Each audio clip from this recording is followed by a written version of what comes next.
Форд откри дека марката за малку ќе се повлечела од австралискиот пазар. Размислувања за ова постоеле, а одлуката да не се прави тоа била донесена откако Рейнџер лани стана најдобро продавано возило на тој пазар.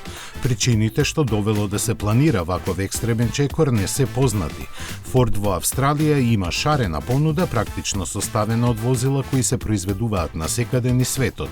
Кросоверот Еверест и пикапот Рейнџер доаѓаат од Тајланд, големиот F-150 Escape, електричниот и обичниот Мустанг од Соединетите Американски држави, а Пума и Транзит од Европа. Форд во Австралија е присутен цел век од 1925 година, а со локално производство запре во 2016.